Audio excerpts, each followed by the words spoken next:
Hello.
Yes sir. माझा आवाज येतोय व्यवस्थित? हो स्पष्ट येतोय का? हो चांगला. हो.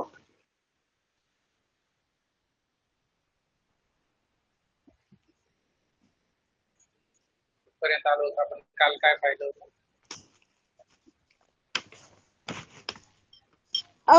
काल पंक्च्युएशन मार्क्सचे पाहिले होते. Punctuation mark? हो कशामध्ये पाहिलं पंक्च्युएशन?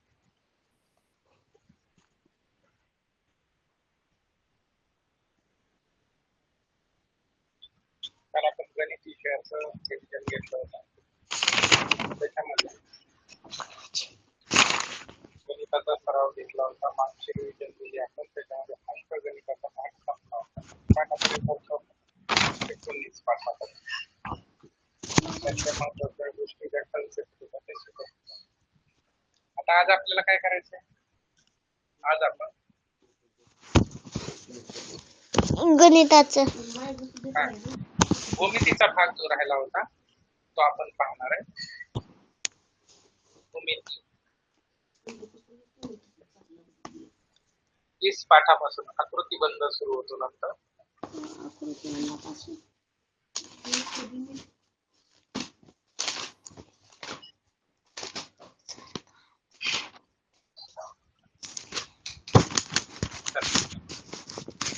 काय बघायचंय? आकृतिबंध. 20 नंबरचा जो पाठ आहे गणित विषयाचा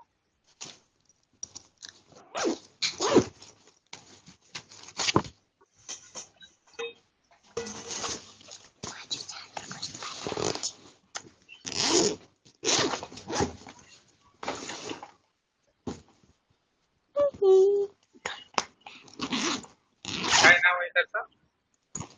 आकृतिबंध.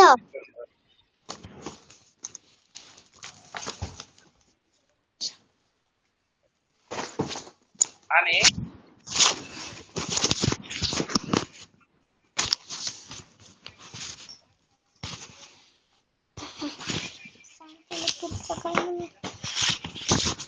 आज आपण बघणार आहे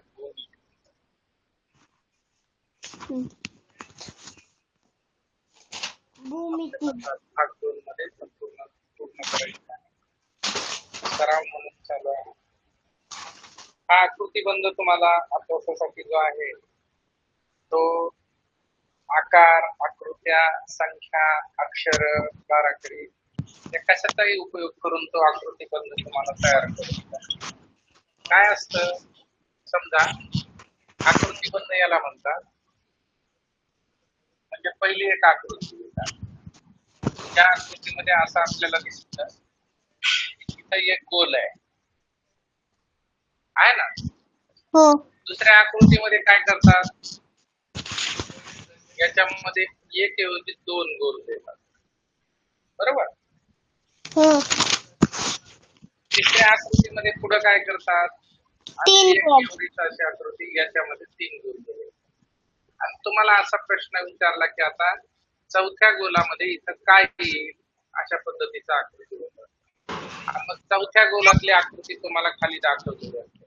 तर आपल्याला कळतं ना की आकृतिबंध म्हणजे काय आहे. तो पहिल्या चित्रामध्ये एक गोल आहे, दुसऱ्या चित्रात 2 गोल आहेत, तिसऱ्या चित्रात 3 गोल आहेत.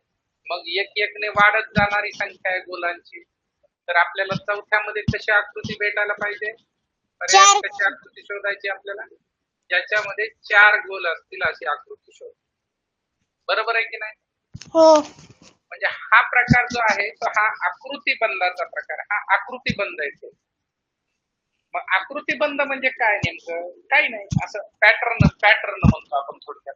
इथे एक होता, नंतर 2 झाले, 3 झाले, 4. कधी एका ठिकाणी इथं 5 होते, इथं 4 झाले, पुन्हा 3 झाले, 2 झाले, असंही होतं. काही वेळेला असंही असू शकतं इथे एक गोल आहे, डायरेक्ट 3 गोल घेतले, नंतर 5 गोल घेतले, म्हणजे विषम संख्येच्या पटीत जाऊ. म्हणजे अशा वेगवेगळ्या प्रकारचे पॅटर्न तुम्हाला इथं दिसतात. आलं का लक्षात? त्याच्यामध्ये काही बाराखड्यांचे असतात. पहिलंच उदाहरण स्वाध्यायातलं दिलंय तुम्हाला. पहिल्या याच्यात ए लिहिलंय, त्याच्यानंतरचा पॅटर्न आहे बी लिहिलंय, नंतर सी सी सी लिहिलंय. डी हे डी बघा बाराखडी बदलते याचा अर्थ लगेच पुढचा जो आहे तो डी डी डी डी चारदा येईल. कारण जशी बाराखडी पुढं आपण ज्या अल्फाबेटिकल मध्ये जे मुळाक्षर आहेत इंग्रजीचे आहे ना, की आपण जसे जसे एबीसीडी आहे ए लिहिला, बी हे दुसरं अक्षर आहे तर लगेच आपण त्या बी ची डबल करायची, सी ची पुन्हा 3दा, डी 4दा, पुढे जर याच्या पुढचा काढायचा असेल तर डी झाल्यावर ई येईल आणि तो किती वेळेस यायला पाहिजे? ई 5 वेळेला. अशा पद्धतीने म्हणजे हे सगळे पॅटर्न आहेत. पॅटर्न हा खूप म्हणजे काही ठिकाणी आकृत्या असतात, काही ठिकाणी बाण असतात. आलं का लक्षात? आता पहिला बाण असा आहे, नंतर दुसरा असा झाला, नंतर तिसरा असा आला, आता चौथा कसा येणार आहे? असं परत असाच मागे वळणार. म्हणजे अशा पद्धतीनं पॅटर्न आपल्याला शोधायचा असतो पहिल्या ठिकाणचा आणि नंतर पुढे आपल्याला त्याच्यावरून उत्तर का. काही याच्यामध्ये पहिल्यामध्ये काही ठिकाणी संख्यांचा पॅटर्न असतो, त्याच्यात मूळ संख्या असू शकतात, वर्ग संख्या असू शकतात, याच्यामध्ये काय काय असतं त्या सगळ्या प्रकारच्या म्हणजे विशिष्ट क्रमाने त्यांची पुनरावृत्ती होते, परत परत येतात आणि त्याला आकृतीबंध असं नाव आहे. 100 अशा प्रकारचा हा सगळ्यात सोपा भाग आहे. फक्त याच्यामध्ये संख्यांचा पॅटर्न समजायला थोडासा वेळ लागतो. काही ठिकाणी चिन्ह दिलेले असतात, काही ठिकाणी चिन्ह आहे. समजा सगळ्यात सोपं घ्यायचं म्हणलं तर पहिलं प्लसचं चिन्ह आहे, नंतर मायनस झालं, त्याच्यानंतर गुणाकार आला, आता काय येईल शेवटी भागाकार असणार आहे. काही वेळेला 2-2 देऊ शकतात. पहिलं अधिकचं चिन्ह आहे, नंतर 2 अधिकचे दिले, नंतर 3 अधिकचे दिले, नंतर चौथ्यामध्ये काय होईल मग 4 अधिकचे चिन्ह येतील. म्हणजे अशा पद्धतीने काहीतरी पॅटर्न मागे 3 आकृत्यांमध्ये तयार केलेला असतो. तुम्हाला पुढचा शोधायचा असतो, पुढचा पॅटर्न शोधून तुम्हाला पुढे उत्तर काढायचं असतं.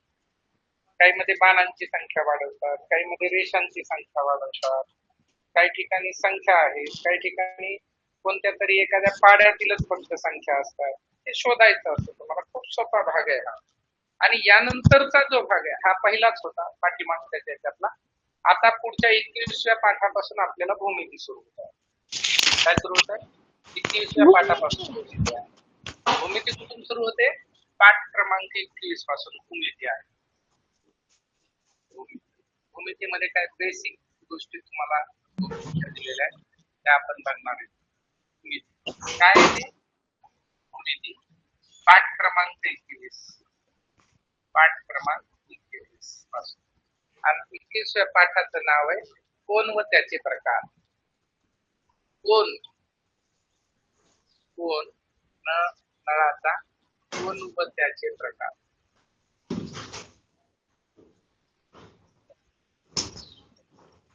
काय ते काय प्रकार आहे?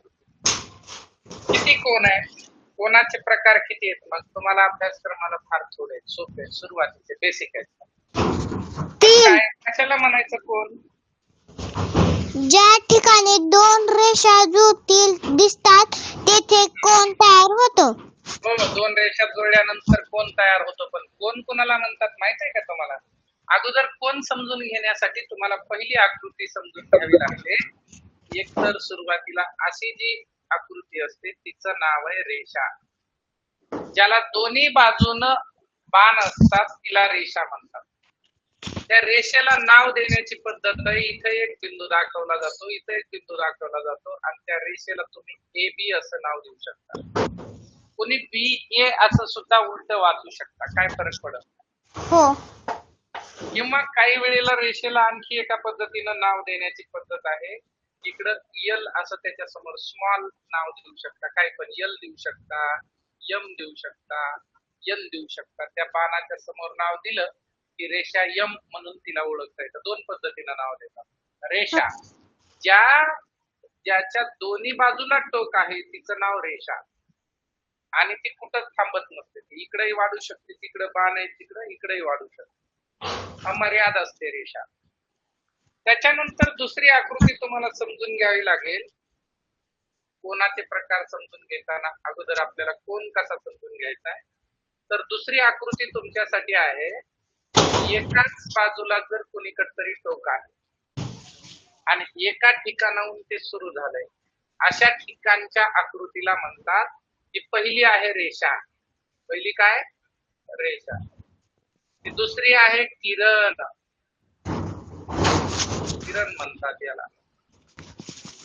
जसा सूर्यापासून किरण निघतो तसा हा किरण एका बिंदूपासून निघतो आणि दुसरीकडे कुठपर्यंतही जातो, एकाच बाजूला वाढतो, त्याचं नाव किरण.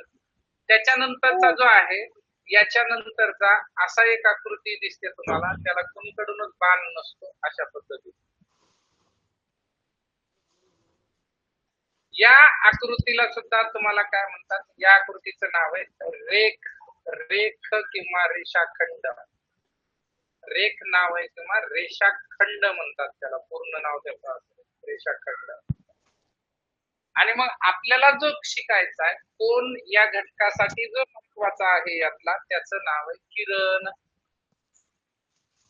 एकाच बिंदूतून निघणारे दोन किरण कुणाला म्हणतात? कोण. हा एक बिंदू आहे, पॉइंट आहे. एका पॉइंट मधून दोन दोन किरण दोन बाजूला जाताना दाखवले की असे जर दोन जात असते तर इथं जो तयार होतो या बिंदूच्या तिथं, त्याचं नाव आहे कोन. काय नाव आहे? कोन. त्याला कोन म्हणतात. या पाठाचं नावच कोन आहे, म्हणून मी अगोदर कोनाची ओळख करू. एका बिंदूतून निघतात आणि दोन दिशांना ते वेगळे वेगळे जातात, त्याला म्हणायचं कोन. समजलं? लक्षात आलं सगळ्यांच्या? असा आहे कोन. मग असा कोन, मग याचे प्रकार कसे आहेत तर त्याच्या मापावरून, इथून माप मोजलं जातं त्याचं, इथून माप काढतात इथून. आणि आणखी एक आहे, याला नाव देता येतं तुम्हाला, तर 3 नावाने याची ओळख करता येते. हे दिलं, बरं अबक द्या, मराठीमध्ये दिलं तुम्ही. इथं अ दिलं, इथं ब दिलं आणि इथं क दिलं, अबक. तर याला तुम्ही दोन पद्धतीने वाचू शकता. पहिला, याला तुम्ही म्हणू शकता कोन. कोन अ ब क. हा ब मध्ये तर मध्येच घ्यावा लागतो, हा पॉइंट बाजूला ठेवता येत नाही. तुम्ही म्हणताल ब अ क असं म्हणू, पण तसा कोन होत नाही. अ पासून इथं जो एकत्र बिंदू आहे त्याचं नाव मध्ये आलं पाहिजे, दोघांचा सामायिक बिंदू, आणि नंतर क. म्हणून अ ब आणि क, कोन अबक. परंतु कोन माग शब्द तरी लिहावा लागेल किंवा कोणाचं असं चिन्ह तरी काढावं लागेल. हे कोणाचं चिन्ह आहे. कोणाचं चिन्ह कसं आहे? कोणाचं चिन्ह असं आहे, कोणाचे चिन्ह. चिन्ह कोणतं आहे त्याचं? कोण म्हणण्याऐवजी कोण चिन्ह लिहिलं जातं, त्याचं असं असा दाखवला जातो, हे चिन्ह आहे. याचा उपयोग कोण शब्दाच्या जागेवर होतो. ही एक वाचनाची पद्धत आहे. आणि दुसरी एक पद्धत आहे कोन. उलट एक वाचू शकता, क प अ. क प आणि अ. आता वाचू शकत नाही तर असा कोणता आहे? जर तुम्ही ब क अ म्हटलात तर जमत नाही, किंवा अ क ब म्हटलात तर जमत नाही. का? तर ब मध्येच आला पाहिजे. जो सामायिक बिंदू आहे तो आतमध्ये असला पाहिजे. इकडच्या किरण इथून सुरू झाला, जिथून सुरुवात झाली किरणाची तो बिंदू मध्ये आला पाहिजे, तरच वाचन बरोबर आहे. मग आणखी एक पद्धत आहे वाचनाची, परंतु ती आहे सिंगल, एकाच बिंदूने दाखवायची. कोन बी, कोन ब, कोन ब. ब म्हणजे फक्त एकच, मधल्याच फक्त बिंदूचं नाव लिहिणं, असंही पद्धत एका पद्धतीने कोन वाचला जातो. हा बेसिक भाग आहे. लक्षात आलं? आज 5 वाजता तास आहे. 5 वाजता नाही हो, मला आता सुरू होतं. काल उशिरा झालता, आता सुरू झाला. आता तर चालू आहे ना, तो बघायचा. पुढचा पुढं बघू आपण. हा, एक मिनिट. तुझ्या मुळे आठवलं. सुद्धा सगळ्यांना.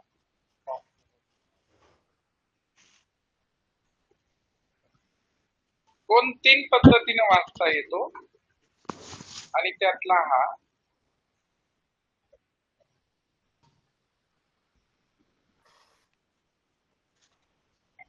चला. त्यानंतर जान्हवी, यस सर. नाव काय बाळा तुझं पूर्ण? जान्हवी 3 प्रमोद पद्धतीनं वाचनाची 3 पद्धतीनं कोणाचं वाचन केलं जातं, पण कोणाचे त्याच्या मापावरून इथं माप असतं काहीतरी आणि ते अंश याच्यामध्ये दाखवलं जातं. समजा हे जर का 30 अंशाचा कोन आहे किंवा 32 अंशाचा कोन आहे, 32 आणि त्याच्या डोक्यावर असा गोल टिंब दिला जातो, हो सर. छोटासा शून्य काढला जातो, त्याला अंश असं म्हणतात. आणि मग कोनाचे किती प्रकार पडतात? कोनाचे त्याच्या मापावरून किती प्रकार आहेत? 3. कोनाचे मापावरून 3 प्रकार आहेत. कोनाचे 3 प्रकार पडतात. कोनाचे त्याच्या मापावरून कोनाचे 3 प्रकार आहेत. कोनाचे प्रकार किती? 3 आहेत. आणि याच्यावर आधारित प्रश्न तुम्हाला येतो. पहिला प्रश्न कोणता आहे? जेव्हा अगोदर तर आपल्याला हा समजला पाहिजे, मग बाकीचे समजतात. एक सरळ उभी रेषा आहे, सरळ उभी, जसा की खांब आपण जमिनीवर उभा करतो तशी, आणि ही खाली जमीन आहे सरळ. अशा पद्धतीची जी आकृती असते ती इथं या ठिकाणी 90 अंश मापाचा कोन करते. हो सर. 90 अंश. आणि 90 अंशाचा जो कोन असतो त्या 90 अंश मापाच्या कोनाचं नाव आहे काटकोन. पहिला प्रकार आहे काटकोन. काटकोन काय? काटकोन. काटकोन म्हणतात त्याला 90 अंश मापाला. आणि 90 पेक्षा जर मोठा असेल, मग आता काय होत आहे, हा थोडासा इकडे बाहेर झुकलेला दिसतो आणि हा सरळच आहे. असा जर असा तिरका दिसला तर असा काटकोनाला फक्त इथं असं काटकोनामध्ये असं दाखवतात. बाकीच्यांना असा गोल कोन दाखवला. हो सर. आणि जर तो 90 पेक्षा थोडाही मोठा असेल, 91 असेल, 92 असेल, 93 असेल, 100 असेल, काय पण असेल, तर 100 अंश मापाचा असेल, 91 मापाचा जरी असला, 90.5 मापाचा जरी असला, तरी त्याचं नाव आहे विशाल कोन. विशाल कोन. विशाल म्हणजे मोठा, 90 पेक्षा मोठा. हो विशाल सर. कोन म्हणजे 90 90 पेक्षा पेक्षा मोठा. जास्त अंश मापाचा कोन. ठीक आहे. आणि यातला तिसरा प्रकार असा आहे की जर 90 पेक्षा कमी मापाचा जर कोन असला तर मग समजा असा आहे, हा ही सरळ रेषा आहे आणि ही थोडस लहान आहे, म्हणजे समजा हा 89 जरी असला, 89 जरी असला तरी पण त्याला काय म्हणतात? लघुकोन. हा 80 अंश मापाचा आहे असं गृहीत धरलं तर तो लहान कोन आहे. याचा अर्थ त्याचं नाव आहे लघु. लहान म्हणजे लघु. लघु कोन त्याला काय म्हणतात? लघुकोन. अशा पद्धतीनं कोनाच्या मापावरून त्याचे 3 प्रकार पडतात. हा फक्त 90 अंश मापाचा पाहिजे, पहिला जो आहे तो 90 अंश मापाचा, त्याचं नाव आहे काटकोन. दुसरा आहे 90 पेक्षा मोठा, विशाल कोन. 90 पेक्षा मोठा, 90 अंशापेक्षा मोठा, थोडाही मोठा जरी असला तरी पण त्याचं नाव आहे विशाल कोन. विशाल कोन. आणि 90 पेक्षा लहान असला, 90 अंशापेक्षा लहान असला, त्याचं नाव लघुकोन. त्याचं नाव आहे लघुकोन. लघुकोन, विशाल कोन आणि काटकोन. असे कोनाचे मुख्य 3 प्रकार आहेत. आलं का लक्षात? हो सर. सगळ्यात सुरुवातीचे सोपे 3 प्रकार असे आहेत.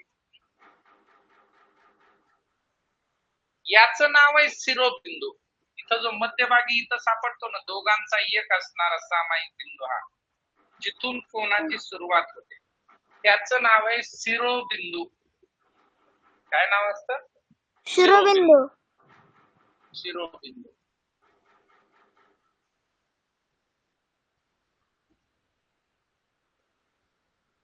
आणखी काय माहिती आहे तुम्हाला याच्यामध्ये महत्वाची माहिती काय आहे का? त्या मापावरून त्याचे प्रकार पडलेले असतात हे एक महत्वाचं आहे लक्षात ठेवायला. आणि घड्याळाच्या काट्यांमध्ये कोण तुम्हाला म्हणजे त्याच्यावरून तुम्हाला विचारले जातात. हो. मग त्याचे काही प्रश्न आहेत किंवा एकूण कोण किती असावी, कोणांची संख्या किती असा एक प्रश्न आहे. कोणांची संख्या किती एक असा प्रश्न आहे. एखाद्या आकृतीत दिलेल्या कोणांची संख्या किती असं विचारलं जातं. समजा आपण गृहीत धरू अशी जर एकत्र केले सगळे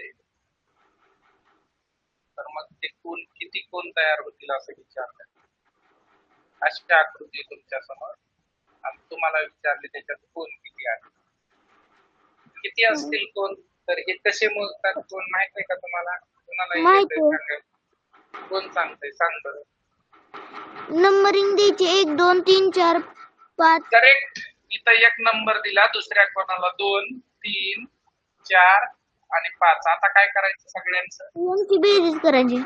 सगळ्यांची बेरीज करायची. 1 पासून 5 पर्यंत नंबर दिले मधल्या यांना आणि 1 अधिक 2 अधिक 3 अधिक 4 अधिक 5 या सगळ्यांची बेरीज करायची. किती येते? 15. 5 आणि 4 9 9 3 12 12 9 14 आणि 1 15. हे 15 कोण आहेत एकूण? 15 आहे. कोणांची संख्या किती आहे? 15. म्हणजे नंबरिंग देऊन त्या सगळ्यांची बेरीज करायची आहे की नाही? हो. कोणांची संख्या काय? हा एक तुमच्या पुस्तकामध्ये प्रश्न दिसतो. याच्यापेक्षा काही वेगळे प्रश्न नाही. फार सोपा प्रश्न आहे.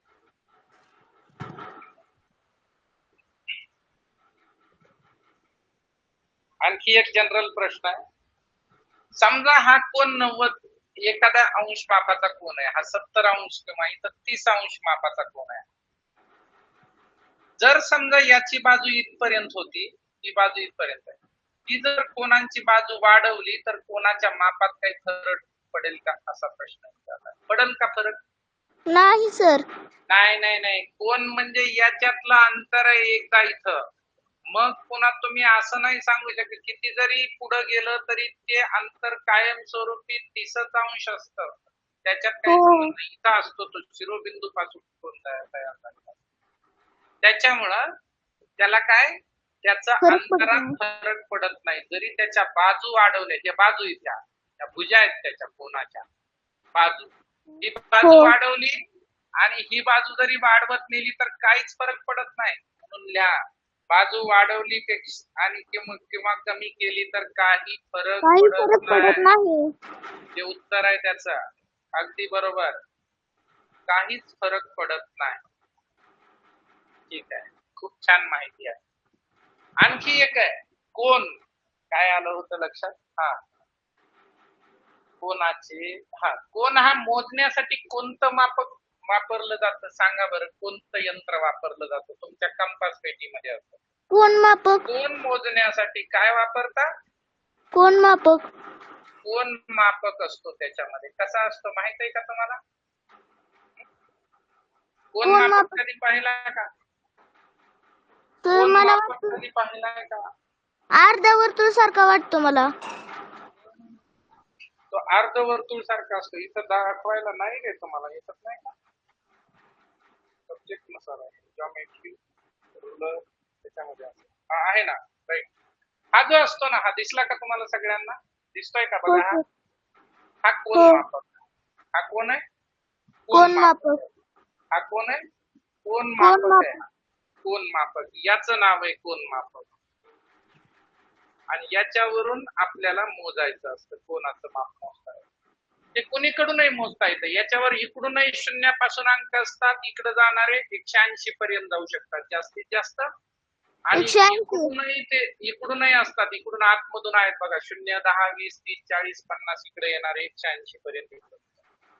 आणि हा शिरोबिंदू जो असतो तो इथं मध्यभागी ठेवायचा असतो.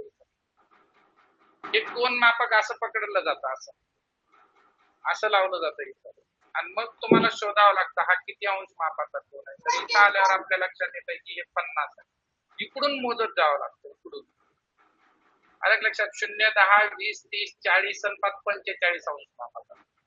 हो सर. अशा पद्धतीने याला वापरलं जातं. हा काय आहे, याचं कोन नाव मापक. काय? याचं कोन नाव आहे मापक. कोन मापक. आलं का लक्षात सगळ्यांच्या? हो. चला नेक्स्ट आपल्याला पुढच्या आकृतीवर जायचंय, पुढे जायचंय. कोन मापकचा झाल्यावर आणखी काय प्रश्न आहे? 3 प्रकार लक्षात ठेवा. आणखी एक घड्याळाचा एक छानसा प्रश्न आहे. आपण घड्याळ घेता येते का बघू? आहे घड्याळ पण आहे. घड्याळ आहे, टाइम काउंट करतंय, टायमर आहे, घड्याळ वॉच नाही काही का, वॉच येते का बघू आपण.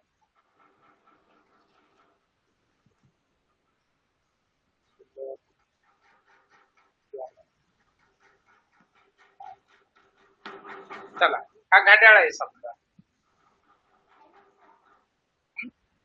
या घड्याळामध्ये इथं किती असतो, इथं किती असतो, इथं किती असतो आणि इथं किती असतो?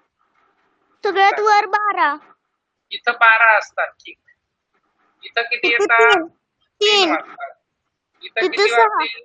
6. इथं किती आणि अंक तिथे असतात? 9. 9 9. वाजतात. करेक्ट. आता जर आपण बघितलं की ह्या इथून जर असा 3 वाजल्याचा वर जर कोन केला, इकडं तास काटा आहे आणि इकडं मिनिट काटा जर ठेवला, तर किती अंशाचा कोन होईल? 90 सरळच दिसतं ना अंशाचा. आपल्याला की एक आडवं आणि एक उभं, तर 90 अंशाचा कोन होईल.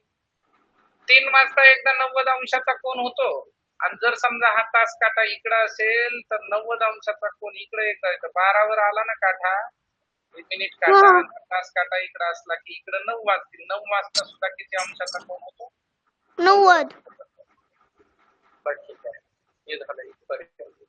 नंतर काय, याच्यामध्ये आपल्याला 12 अंक असतात आणि इथं एक इथून सुरुवात होते, 2 इथं असतो, 3 इथं आहे, इथं 4 येतो, इथं 5 येतो, 5, 6, 7 7, आणि 8, 7 8, आणि 8, 9 झाला, 10 आणि 11 असे आहे. 11. बरोबर.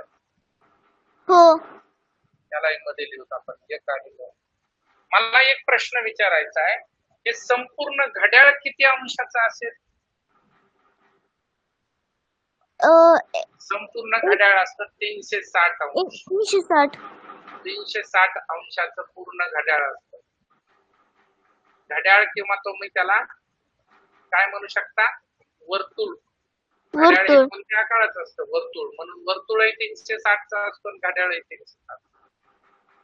मग 360 अंशाचा असेल तर या पहिल्या कोणत्याही 2 अंकामध्ये किती अंशाचा कोन असेल? या दोघांमध्ये 30 अंशाचा. करेक्ट. 30 अंशाचा कोन.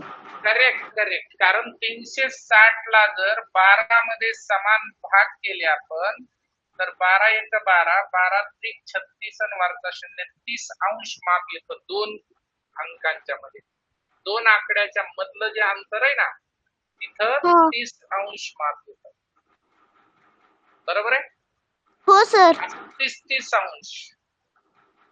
कारण इथं 30, इथून इथपर्यंतचे 30 आणि इथून इथपर्यंतचे 30, म्हणजे 30 मिळून तुमचा 90 अंश मापाचा 90 अंश मापाचा कोन आहे. बरोबर आहे? हो सर. आणि आणखी एक ऍडव्हान्स माहितीमध्ये एक जर विचारायचं असेल तर एका मिनिटात कितीचा कोन असतो? 1 मिनिटात किती कोन होतो? 1 मिनिट किती अंश मापाचा असतो? 60 असतात ना एका मिनिट. इथं किती मिनिट असतात एवढ्यावर सगळ्यावर? तास जसे 12 असतात का नाही तास, तसे मिनिट किती असतात? मिनिट असतात 60 मिनिट असतात. 60 मिनिट. एका तासात 60 मिनिट असतात. 1 तास म्हणजे डबल, इथून फिरून 12 वर परत येणार. आणि मग त्याने जर भाग दिला तर 36 6 अंश माप असतं. कुठलं? एका मिनिटाचं जे आहे माप. एका मिनिटाचं माप किती असतं? 6 अंश. 1 मिनिट किती अंशाचा असतो? 6 6 अंश मापाचा असतो. मग तुम्हाला इथे माहिती ना, मग तुम्ही जसं सांगितलं की इथून इथपर्यंत किती अंश माप आहे, 30 अंश. 30 तर इथं 5 मिनिट आहेत, इथं 1 पासून इथपर्यंत येणं म्हणजे 5 मिनिट येणं. 5 मिनिटं 30 मिनिटं जर एका एका याच्यामध्ये 5 मिनिटात जर 30 मिनिट असतील तर मग 1 मिनिट कितीचा झाला, 6चा. 6 अंश मापाचा 1 मिनिट असतो. ऍडव्हान्स माहिती ही काही येत नाही तुम्हाला, त्याच्या पुढे जात नाही. फक्त 2 तासांच्या मध्ये एका तासाचं अंतर असतं 30 अंश मापाचं, एवढं एक लक्षात. हो ठीक आहे. किंवा 3 वाजता 90 अंशाचा कोन होतो. 6 वाजता किती अंशाचा कोन होत असेल, 6 वाजता काय होत आहे, डायरेक्ट 6 सरळ वाजता कोन. काय घडतंय, सरळ कोन.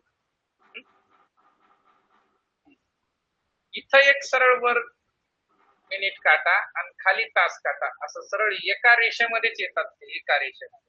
आणि सरळ रेषा म्हणजे कोणता कोन असतो, कोणता कोन? काय हा, सरळ या कोन. सरळ रेषेला सरळ कोन. सरळ.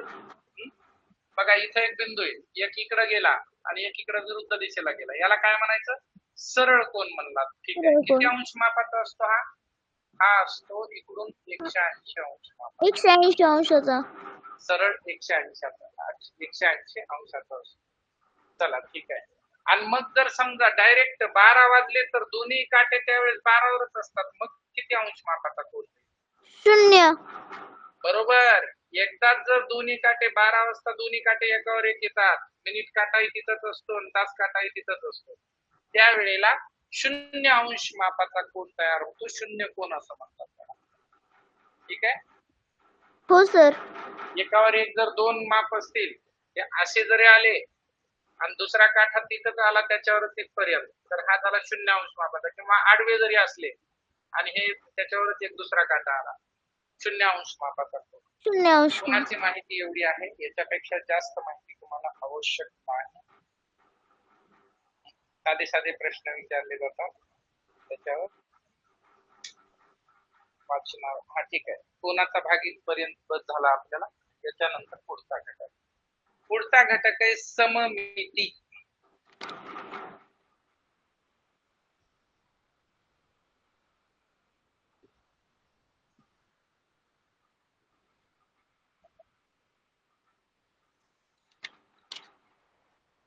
कशाला म्हणायचं सममिती?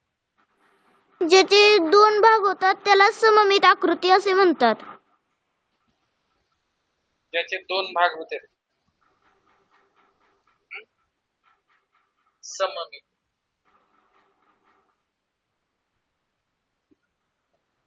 कशाला म्हणतात? ज्याचे 2 भाग होतात नाही, ज्याचे समान 2 भाग समान 2 भाग. तंतोतंत जुळले पाहिजेत ते एकमेकावर. ज्याचे समान भाग होतात, समान 2 भाग, ज्याचे समान 2 भाग भाग होतात होतात त्याला काय त्याला म्हणायचं? सममिती त्याला काय आकृती. म्हणायचं? त्या आकृतीला सममित आकृती म्हणायचं. आणि जर 2 भाग तंतोतंत जुळत नसतील, एकावर एक येत नसतील, तर त्याला सममित आकृती म्हणता येत नाही. समजा गृहीत धरा, मी या ठिकाणी काढलं H, आहे की नाही, H, आणि H ला इथून असं कापलं, इथून कट केलं आणि दोन्ही एकावर एक जर असं पलटून बसवलं, तर दोन्ही समान भाग होतील का नाही? होतील. उभं जरी कापलं तरी पण दोन्ही एकावर एक समान बसतील की नाही? होणार. म्हणजे ही आकृती सममित आकृती आहे. आणि जर समजा मी एखादी इथं आकृती काढली,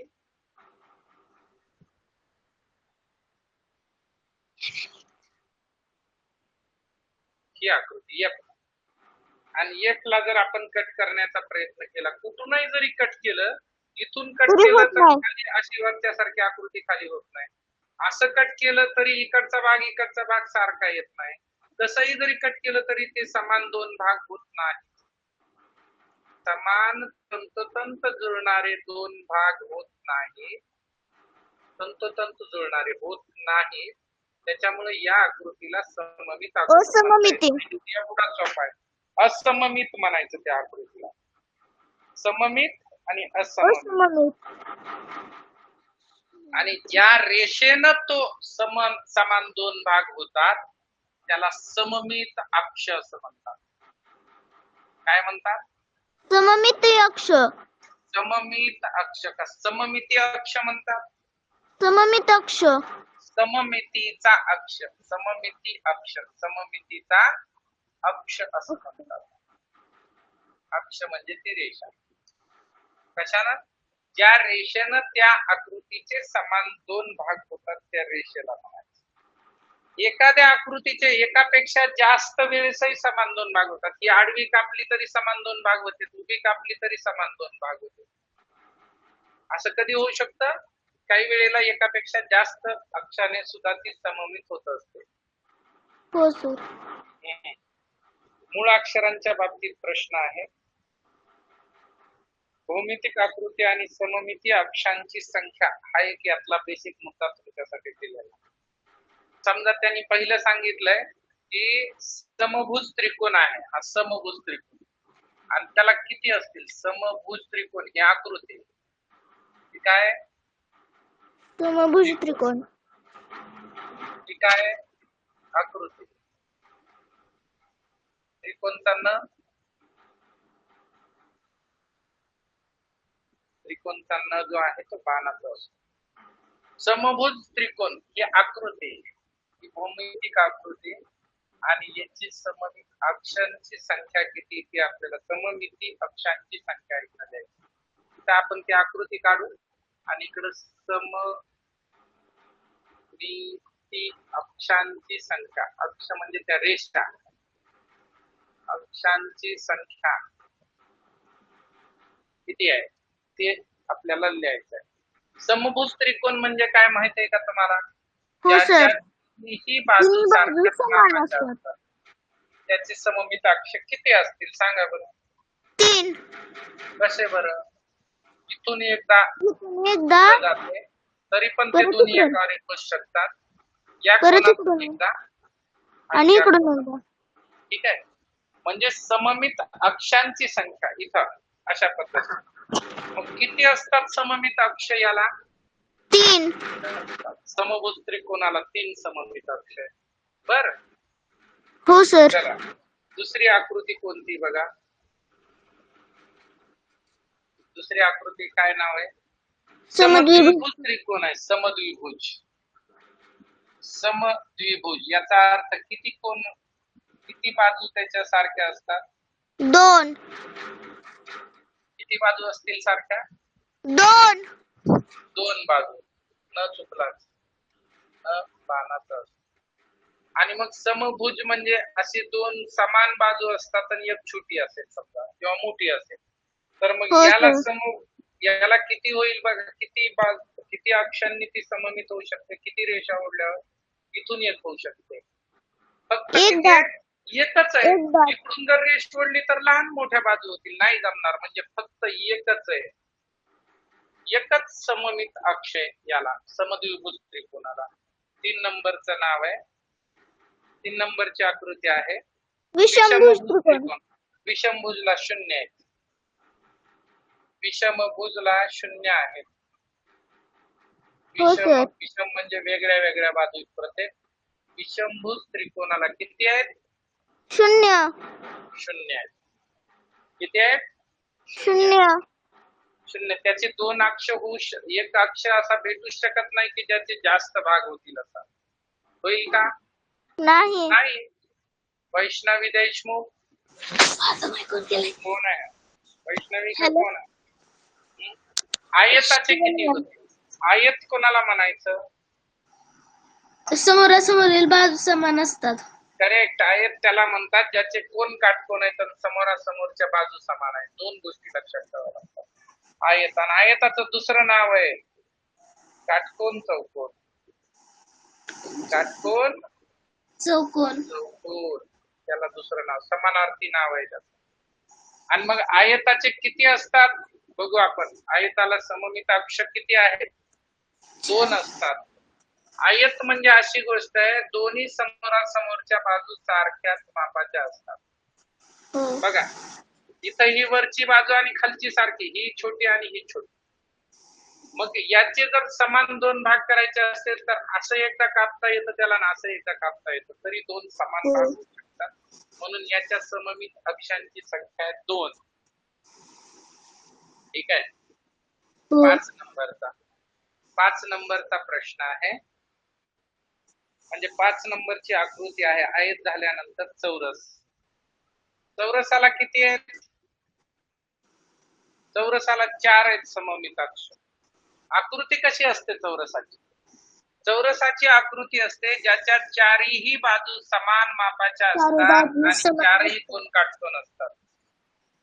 म्हणून मग त्याला आपण कसं कट करू शकतो?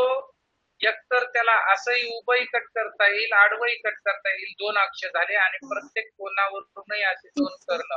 अशा पद्धतीने 1, 2, 3 आणि 4 अक्ष आपल्याला त्याला भेटतील. म्हणून त्याची संख्या 4 आहे. कळलं का? सममित अक्षांची संख्या चौरसाच्या 4 आहे. चौरस हा एकदम चौरस म्हणजे काय? ज्याचे चारही कोन काटकोन आहेत आणि चारही बाजू सारखे त्याला चौरस. समभुज चौकोन. समभुज चौकोन हा कसा असतो? पुढचा आहे समभुज चौकोन. आकृतीचं नाव आहे. कसा असतो समभुज चौकोन? ज्याच्या बाजू समान आहे. त्याच्या बाजू समान आहे परंतु कोन काटकोन नाही. त्याच्या चारही बाजू समान आहे पण त्याचे चारही कोन काटकोन नाही. त्याला किती असू शकतात समभुज चौकोनाला? 2 ठिकाणाहून कट करता येईल. बघा बरं कुठून? इथं असं एक कट करता येईल आणि दुसरं असं एक कट करता येईल. 2 समान होतील परंतु उभं कट करता येणार नाही आणि आडवंही कट करता येणार नाही. म्हणून याच्या सममित अक्षांची संख्या आहे मात्र 2. फक्त 2. किती? 2. चला पुढची आकृती कोणती ते बघू आपण. पतंग आणि वर्तुळ. पतंग हा चौकोनाचाच एक प्रकार आहे. पतंग हा चौकोनाचाच एक प्रकार आहे.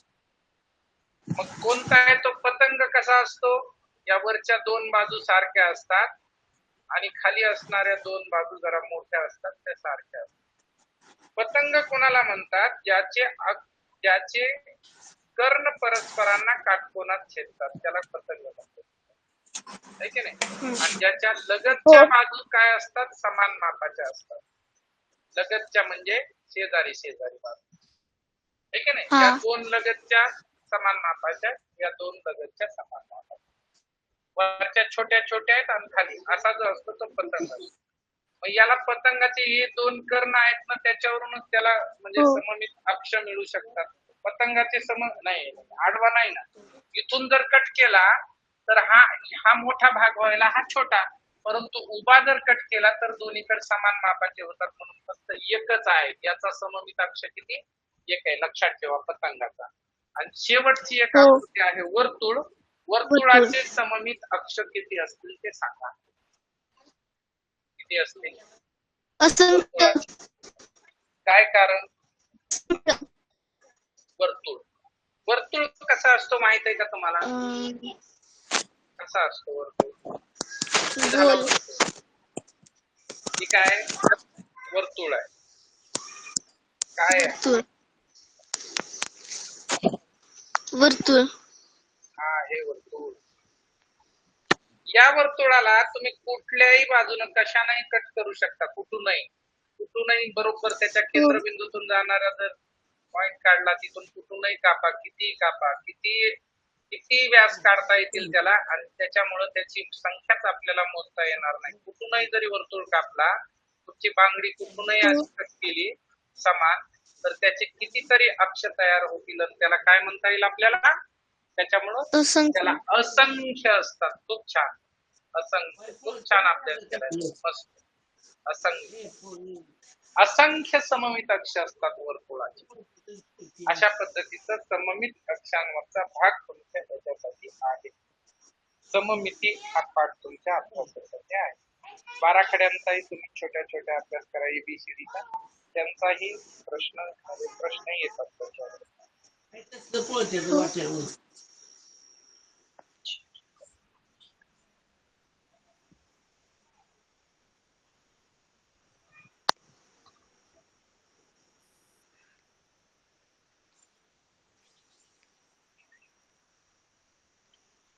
भाग झाला. हा पाठ इथे संपतो. याच्यानंतर पुढचा भाग आहे.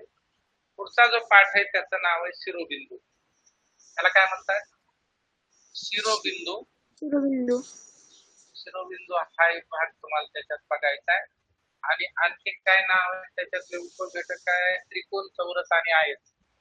त्रिकोण, चौरस आणि आयत या आयत. तिघांचा अर्थ.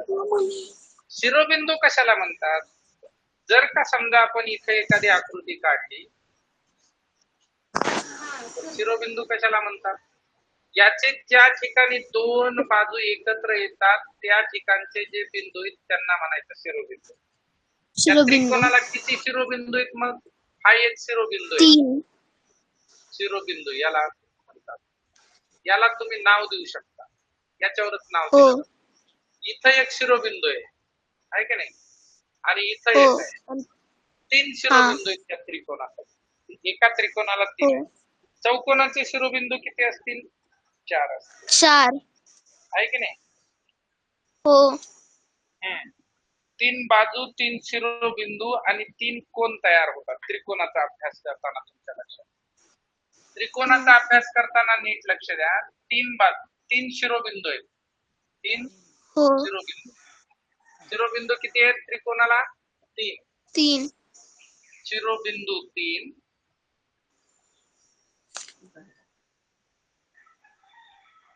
बाजू किती असतात? 3. आणि कोन किती असतात? 3. त्याला त्रिकोण म्हणायचं. पण ती बंदिस्त आकृती आहे. त्रिकोण ही पूर्ण बंद आकृती आहे. हो. लक्षात. मग याला हो. तुम्ही नाव देऊ शकता. अ, ब, क, हो. काही देऊ शकता. अलग लक्षात. याचं वाचन तुम्हाला 6 प्रकारे वाचन करता येतं. कसं 6 प्रकारे होईल? या बिंदूपासून दोन्हीकडे जाता येतं. अ क ब, अ ब क असं बी करू शकता. क ब क ब, क क ब, सुरुवातीला ब, इथून आलो इकडं. नंतर अ ब अ ब क, क, अ ब क. ब ठीक आहे. क ब अ. नंतर इथून सुरू करू शकता. इकडूनही जाता येईल आणि इकडूनही जाता येईल. ब अ क क किंवा ब क अ. ब क अ. पण याला माग त्रिकोण म्हणावं लागतं. त्रिकोणाचं चिन्ह तरी लिहावं लागतं. त्रिकोण ब क, त्रिकोण ब क अ. आता आणखी 2 आहेत. चला, पहिला क पासून इकडे जाता येतं. क अ ब, त्रिकोण क ब, क अ ब आणि क ब अ, क ब अ.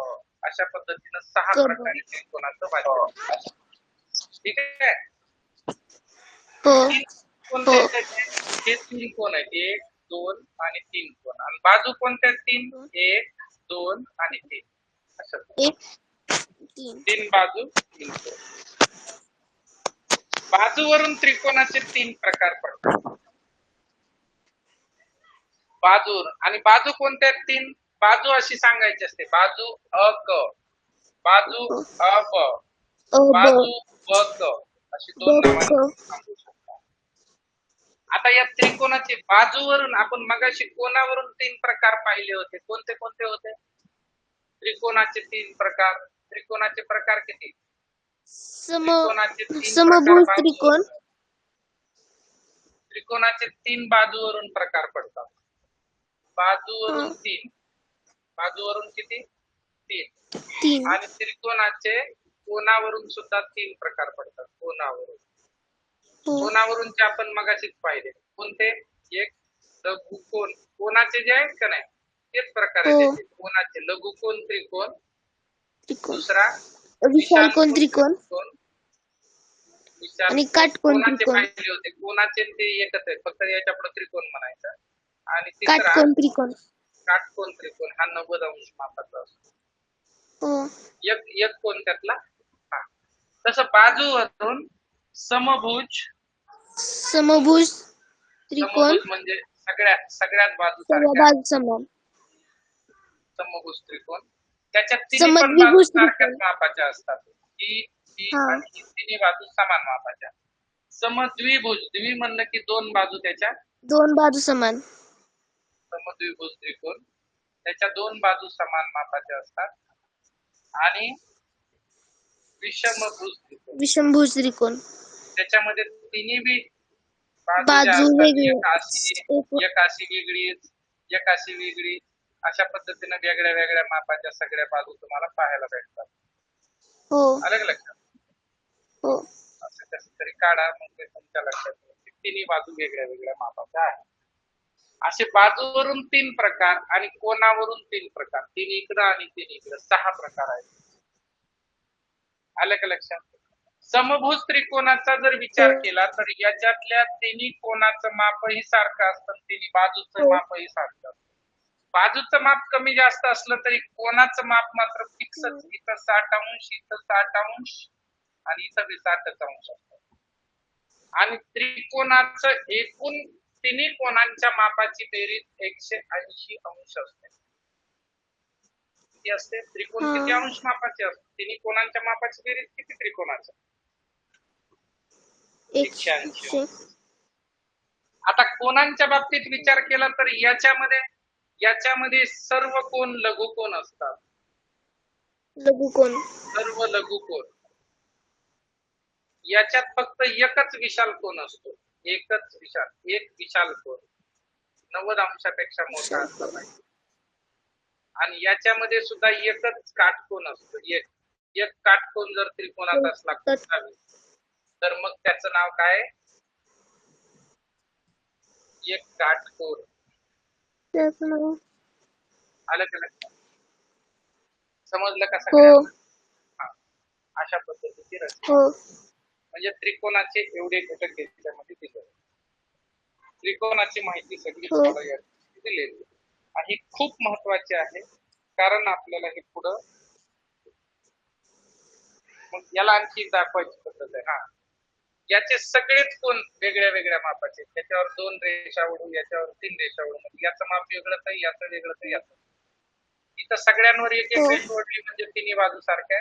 इथं दोघांवरच एक एक रेष ओढली म्हणून हे 2 बाजू सारख्या. द्विभुज. सद्विभुज झालं, इथं म राहिला समद्विभुज. ठीक आहे, कळलं का? त्रिकोणाची माहिती अशी आहे. बंदिस्त आकृती त्रिकोण. त्रिकोणाच्या नंतर पुढची जी आकृती तुमची, त्या आकृतीचं नाव आहे त्रिकोण. झाल्यानंतर त्रिकोण व त्रिकोणाचे प्रकार संपले की आपल्याला आहे चौरस. चौरसाची माहिती तुम्हाला घ्यायची. चौरस, चौरस वेगळा, चौरस वेगळा आणि चौकोन वेगळा. चौकोन म्हणजे 4 बाजू पाहिजेत, कसल्या बी असल्या तरी चालते. हो. आणि चौकोन जसं ना, हे चौकोन हे जी नाव आहे हे मुख्य आकृतीचं नाव आहे. या चौकोनाचे वेगळे वेगळे प्रकार असतात. चौकोनामध्ये काय काय प्रकार आहेत, काय असतात प्रकार? याच्यामध्ये असतो काटकोन, काटकोन चौकोन आहे, पण त्याला आयत म्हणू आपण. आयत हा एक चौकोनाचा प्रकार आहे. दुसरा पतंग हा एक आहे. समभुज चौकोन आहे. समद्विभुज चौकोन. समांतरभुज चौकोन आहे. तसं हे चौकोन आहे, चौकोनाचे प्रकार आहे. तसा हा शेवटचा प्रकार आणखी एक आहे, त्याला चौरस असं म्हणतात. चौरस. चौरस हा प्रकार आहे कशाचा? चौकोनाचा. चौकोनच आहे तो. चौकोनाचा. चौरसाचे गुणधर्म चौकोनापेक्षा वेगळे. चौकोनामध्ये सगळेच येतात आणि चौरस हा स्वतंत्र प्रकार आहे. त्यातला आपल्याला या वर्षी आणि पुढच्या वर्षी नवोदयसाठी सुद्धा चौरस हा प्रकार खूप महत्वाचा आहे, कामाचा आहे. चौरसाची एक माहिती खूप महत्वाची आपल्याला पाहिजे. आणि दुसरी एक आहे आयत. आयत हा सुद्धा चौकोनाचाच प्रकार आहे आणि त्याचं नाव आहे काटकोन चौकोन. काटकोन चौकोन. काटकोन चौकोनाचं दुसरं नाव आहे आयत. ठीक आहे. हो या दोन आकृत्यांची माहिती आपल्याला पाहिजे, ही एक आणि ही एक. चौरस कसा असतो? चौरस म्हणजे ज्याच्या चार बाजूंची आकृती आणि ते हो. चारही बाजू बंद असतात. चार समान. शिरोबिंदू, एकतर चारही बाजू समान हो अशा, म्हणजे पहिला गुणधर्म आहे चार बाजू समान. बाजू. दोन, चार कोण, चारही काटकोन 90 अंश मापाचे. 90 अंश मापच लागतो त्याला, चौकोन त्यालाच म्हणतात, चौरस त्यालाच म्हणतात. हो ठीक आहे. तीन, हो. चार बाजू चारही समान मापाच्या, चार कोण आहेत, चारही काटकोन आहेत, चार शिरोबिंदू आहेत त्याला. चार बाजू आहेत. चौकोन म्हणल्यावर चार शिरोबिंदू असतो, त्याला काय अर्थ नाही. चार बाजू तर आहेत चारही समान मापाच्या, अशा पद्धतीने. चार कोण काटकोन आहेत आणि बाजूंची नावं तुम्हाला चौरसाचं, चौकोनालाही नाव देता येतं. अ, ब, क, ड असं एक तर इकडून एक जाता येईल वाचित, असं वाचित जाऊ शकता इकडून इकडं आणि इकडून इकडं. किंवा दुसरा प्रकार आहे तुमचा, इकडून इकडं गेलं तर इथून डायरेक्ट ब म्हणायचं नाही, अ ड क होत नसतंय, अ ड क ब, अ ड ब होत नसतंय, मधून इकडे येता येत नाही, ह्या रेषेवरूनच चालावं लागेल. अशा पद्धतीनं दोन पद्धतीनं नाव तुम्ही सांगू शकता. ठीक आहे, अशा पद्धतीची ही आकृती. चार बाजू आहेत त्याला वेगळ्या वेगळ्या. आयत. पुढचा जो आहे तो आहे आयत. आयत म्हणजे अशा पद्धतीचा चारही कोण काटकोन असतात समोरासमोर आणि समोरासमोरच्या बाजू सारख्या असतात. म्हणजे बघा, ही जी बाजू आहे त्याच्यासारखी ही बाजू इथं आणि इकडच्या इकडची बाजू, असं समोरासमोरील बाजू समान, समोरासमोरील बाजू समान.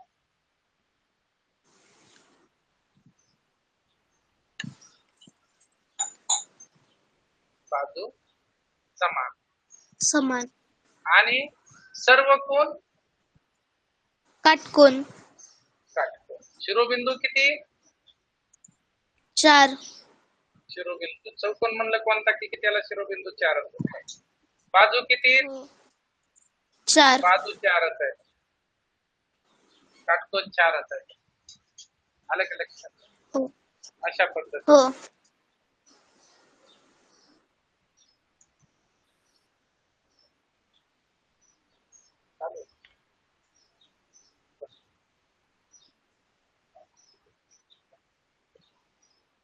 चला, यानंतर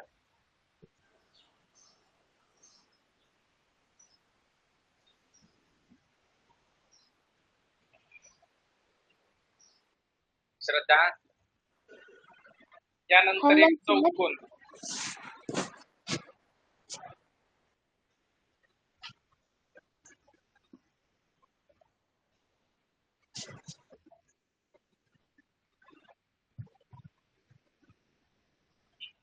चौरस व आयत हे चौकोनाचे प्रकार आहेत.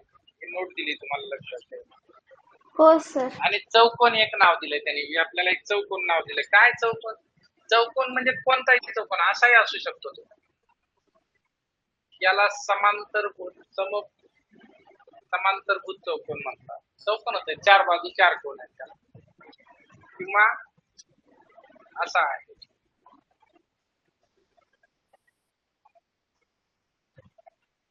याला समलंब चौकोन म्हणतात. समलंब चौकोन. Yes sir. चौकोन आहे ते, चौकोनाचे प्रकार आहेत ते सगळे. आयत, काटकोन, हा मगाचा आयत सुद्धा चौकोनाचाच प्रकार आहे. आणि हा जो चौरस होता ज्याचे चारही कोण काटकोन चारही बाजू सारख्या होत्या, तो बी चौकोनाचाच प्रकार. हा आहे समांतरभूत चौकोन. याचं नाव आहे समांतरभूत चौकोन.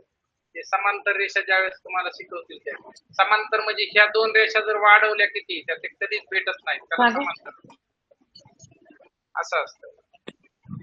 तसं इकडच्याही असतात, याचे कोण काही काटकोन नसतात. असा. यस. याच्यातल्या दोनच बाजू समांतर असतात. या दोन बाजू कधीच एकमेकांना भेटत नाहीत. या दोन रेषा, या दोन समांतर रेषांनी मध्ये मात्र कमी जास्त झालेल्या दोन इकडच्या एकाशी अशा पद्धतीचा असा आहे. समलंब चौकोन, समांतर चौकोन. चौकोनाचे काय गुणधर्म दिले? हा दिलाय तुम्हाला. याच्या चार बाजू समान आहेत, चार कोण काटकोन नसतात याच्यात, फक्त ते सातच असतात चार कोण काटकोन. यस. असं म्हणतात. प्रकार नाही तुम्हाला. चौकोन हा अभ्यासासाठी दिलेला आहे. त्यानंतर त्रिकोणांची संख्या मोजणं एक आहे. चौरसाच्या चारी कोणांच्या मापाची बेरीज किती येईल? जसं वर्तुळाचं एकूण माप किती होतं कोणांचं? हॅलो सर, आवाज येतोय?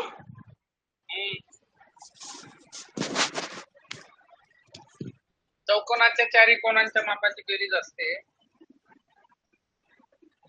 ती असते ती असते रे 360 अंश.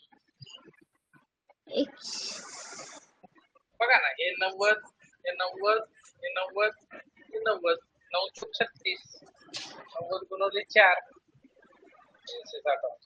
Yes sir. असतं तसंच असतं याचं. हो. याची माहिती थोडक्यात दिलेली. त्याच्यातही त्रिकोणांची संख्या मोजण्याचा एक असा एक, जसं कोणांची संख्या मोजायची ना आपण मगाशी पाहिलं होतं ना, तसं त्रिकोणांची संख्या मोजा म्हणून एक असा प्रश्न आहे.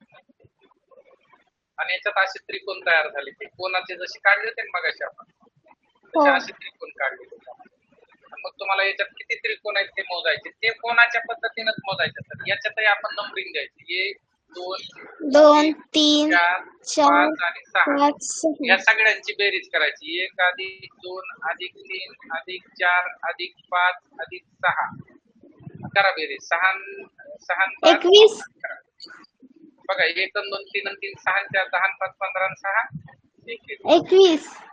अशा पद्धतीने त्रिकोणांची संख्या तुम्ही मोजू शकता. हा एक प्रकार याच्यामध्ये दिलाय. ते कोणावरून जसं मोजलं होतं तसंच मोजता येतं त्याला. त्याच्यात काय अवघड नाही. मग पुढे आणखी काय काय आहे याच्यात नाही आपल्याला आयताचा प्रत्येक कोण काटकोन असतो. यस. नंतर आहे वर्तुळ. चला वर्तुळाचं बघू आता. माहिती आपण वर्तुळाची बघू. वर्तुळ काय नाव आहे घटकाचं? वर्तुळ. वर्तुळ. वर्तुळ म्हणजे बांगडी सारखा भाग. बांगडी आहे ना, तुमच्या हातातली बांगडी जी असते ती वर्तुळ आहे. हो सर. ठीक आहे. चला वर्तुळाला काय काय असतात ते आपण बघू. एक वर्तुळ घेऊ आपण अगोदर.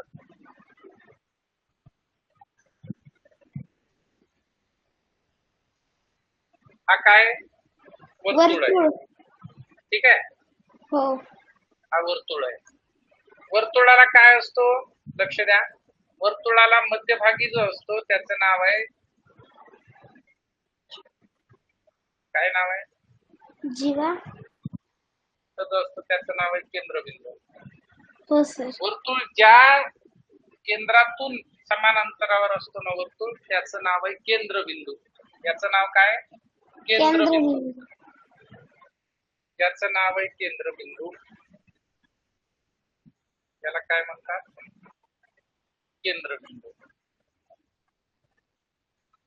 केंद्रबिंदू. ठीक आहे. हो. आता याच्यात जर का आपण अशी एक रेषा काढली की जी केंद्रबिंदू पासून वर्तुळावरचा एखादी जोडणारी रेषा, अशी जी रेषा, तिचं नाव काय? याला म्हणतात, याचं नाव आहे त्रिज्या. त्रिज्या. त्रिज्या कशाने दाखवतात? आर या अक्षराने, स्मॉल आर असं दाखवतात. तशीच त्याच्यामध्ये जर का अशी एखादी रेषा काढली तुम्ही की जी केंद्रबिंदूतून वर्तुळावरचे दोन बिंदू जोडते, अशी जर एखादी सरळ रेषा काढली तर तिचं काय म्हणतात? तिला काय म्हणतात? तिचं नाव आहे व्यास. व्यास म्हणजे डायमीटर आणि डी या अक्षरानं तो दाखवला जातो. तो किती असतो? तो 2 त्रिज्या एवढा असतो. हा सेंटर पॉइंट आहे. इकडे एक त्रिज्या आणि इकडे एक विरुद्धात 2 त्रिज्या एवढा असतो. व्यास किती असतो? 2 गुणोले त्रिज्या. त्रिज्येच्या दुप्पट असतो. आलं का लक्षात? नंतर आणखी काय याच्यामध्ये शिकण्यासारखं तुम्हाला सांगतो. जर हा केंद्रबिंदूतून जर नाही गेली, ही जर बाजूनीच जर अशी रेषा जोडली वर्तुळावरचे 2 बिंदू, तर तिचं नाव काय? जीवा. काय नाव आहे तिचं? जीवा. आणि जर काही एखादी रेषा मधून नाही ओढलेली पण बाहेरूनच याला चिटकून चालली, स्पर्श करून जाते, त्या रेषेचं नाव आहे स्पर्शिका. ती नसेल तुम्हाला, स्पर्शिका नसेल. बाहेरून स्पर्श होऊन जाणारी जी असते इथं, तिचं नाव आहे स्पर्शिका. आलं का लक्षात? संपूर्ण वर्तुळ हा जो असतो, हा, आणि हा जो गोल जो बांगडी सारखा भाग आहे त्याचं नाव आहे, या बांगडी सारख्या भागाचं नाव काय? याला म्हणतात परीघ किंवा कडा. कडा किंवा परीघ. हॅलो, आवाज येते का? निधी का? त्याचं नाव आहे परीघ. परीघ. आरोही बोला. Hello sir. एका वर्तुळाला एकापेक्षा जास्त खूप त्रिज्या असतात. किती पण त्रिज्या असू शकतात. काय असतात? किती पण त्रिज्या. त्रिज्या असंख्य त्रिज्या असतात. एका वर्तुळाला किती पण त्रिज्या काढता येतात. असंख्य. इथं मध्ये सेंटरला घेतला आणि आता तुम्ही याला कितीही त्रिज्या काढायला सुरुवात केली, 1 2 3 4 5 6 अशा किती पण त्रिज्या तुम्हाला काढता येतात. अशा आलं का लक्षात सगळ्यांना? येस. अशा त्रिज्या काढता येतात. म्हणजे असंख्य त्रिज्या असतात. त्रिज्यांची संख्या किती आहे? असंख्य. असंख्य आहे. केंद्रबिंदू किती असतात? सर एकच असतो.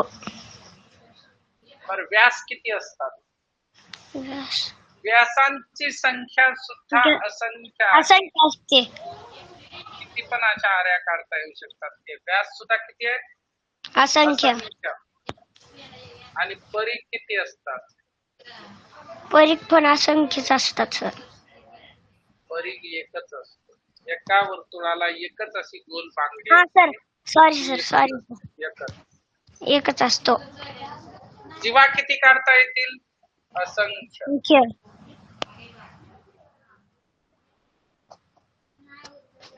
व्यास असंख्य, जीवा असंख्य, या स्पर्शिका सुद्धा असंख्य असतात. केंद्रबिंदू मात्र एकच असतो. परीघ मात्र एकच असतो. आणखी काय सांगता येईल त्याच्या संदर्भात? सर आज मला 150 पैकी 150 मार्क पडले. बाबा छान, अभिनंदन तुझं, मस्त. याच्यामध्ये या वर्तुळाच्या परिघावरचे जे परिघावरचा जो बिंदू असतो त्याला वर्तुळावरील बिंदू असं म्हणतात. याच्यावरच्या जर एखाद्या पॉइंटला नाव दिलं, इथं अ नाव आहे, इथं क नाव दिलंय, इथं प नाव दिलंय, हे अ, क आणि प हे वर्तुळावरचे बिंदू. वर्तुळावरील बिंदू, वर्तुळावरील म्हणजे त्या बांगडीवर असणार. दुसरा एक प्रकार आहे याच्यामध्ये, या वर्तुळाच्या आतमधले जे बिंदू असतात, इथं जर म लिहिला मी तर हा म हा अंतर्भागात आहे, म्हणजे वर्तुळाचा अंतर्भाग आहे. तो वर्तुळाच्या अंतर्भागातील बिंदू. अंतर्भाग, अंतर्भाग. आणि याच्या बाहेरचा जो असतो त्याचं नाव आहे बाह्य भाग. म्हणजे वर्तुळाच्या बाह्य भागातला बिंदू. अशा पद्धतीने 3 भाग असतात. बाह्य भाग,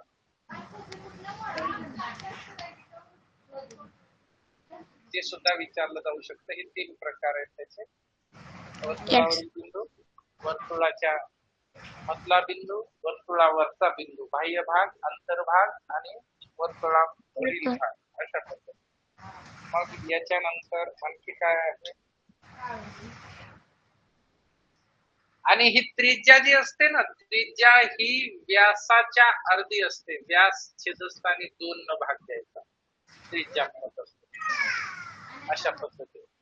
आणि परीघ काढायचं सूत्र जे आहे ना, परिमिती सारखा परीघ काढतात. परीघ बरोबर 2 पाय आर. पण पाय आर ची कन्सेप्ट आहे का नाही तुम्हाला? परीघाचं सूत्र 2 पाय आर आहे. परीघाची नसेल कन्सेप्ट तुम्हाला. परीघ आहे का? व्यासाची लांबी किती? ते व्यासाची लांबी काढायची. त्रिज्येच्या दुप्पट असतो व्यास. त्रिज्या जर 5 असेल तर व्यास किती असेल? दुप्पट म्हणजे 2 न गुणायचं. 5च्या दुप्पट 5 दोन्ही 10. बर. आणि त्रिज्या जर 10 असली तर व्यास किती येईल? 15. 20. 10 दोन्ही 20. 25 जर त्रिज्या असली तर व्यास किती होईल? 25 आणि 25 50. एवढीच त्याच्यात मिसळायचं किंवा 2 न गुणायचं. अशा पद्धतीनं तुम्हाला व्यासाची संख्या आणि त्याची माहिती काढता येते. काय विचारलं वर्तुळाचे क्षेत्रफळाचा भाग तुम्हाला नाही. याच्यानंतर 25वा जो पाठ आहे तुमचा, त्या पाठाचं नाव आहे परिमिती. काय? परिमिती. परिमिती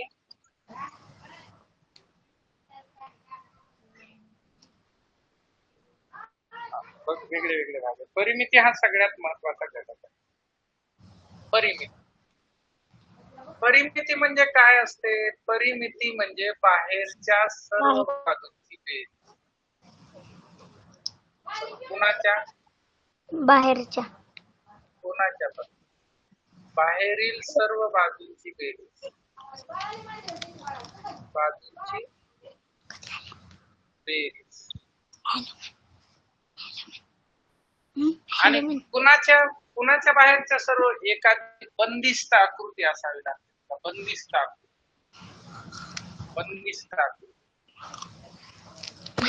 बंदिस्त आकृत्या कोणत्या आहेत?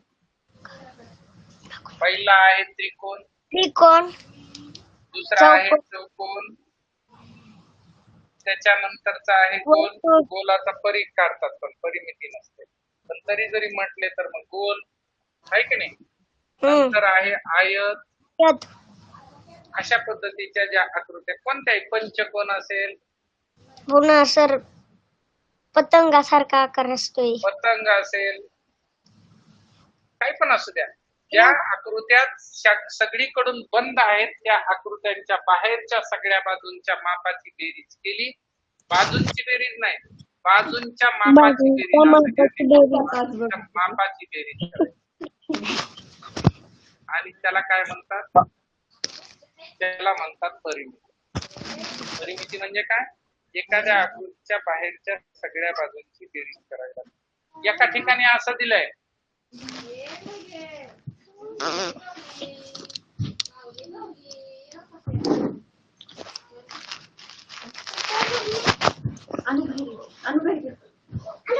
मग आता याचं माप दिलंय. हा समभुज त्रिकोण आहे. याच्या सगळ्या मापांची बेरीज 5 आहे. आणि मग याची दिली 2, याची 2 आणि याची 4 आहे किंवा याची 5 आहे. हा मग मला सांगा याची परिमिती कशी काढणार? आता याची 5 आहे म्हणजे याची बी 5 आहे, याची बी 5 आहे. पण याच्यामध्ये याची परिमिती आकृतीची काढायची असेल तर हा मधल्या बाजूवरचा 5 याचं माप घेता येणार नाही. का? तर परिमितीमध्ये मधली बाजू घेतली जात नाही. मग कोणत्या? सगळ्या बाहेरच्या घ्यायच्या. हे 5 5 आणि 5 10 12 5 17 17 2 19 असे. आणि जे काही एकक या बाजूचं दिलेलं असेल, सेमी जर दिलेलं असलं तर यालाही फक्त सेमीच लिहायचं. परिमिती म्हणतात. परिमिती म्हणजे बाहेरील सर्व बाजूंची बेरीज. एवढंच वाक्य याच्यामध्ये महत्वाचं आहे. Yes sir. ठीक आहे. यस. त्रिकोणाची परिमिती. त्रिकोणाच्या तिन्ही बाजूची बेरीज. त्रिकोणाच्या परिमितीचं सूत्र काय? त्रिकोणाच्या तिन्ही बाजूंची बेरीज.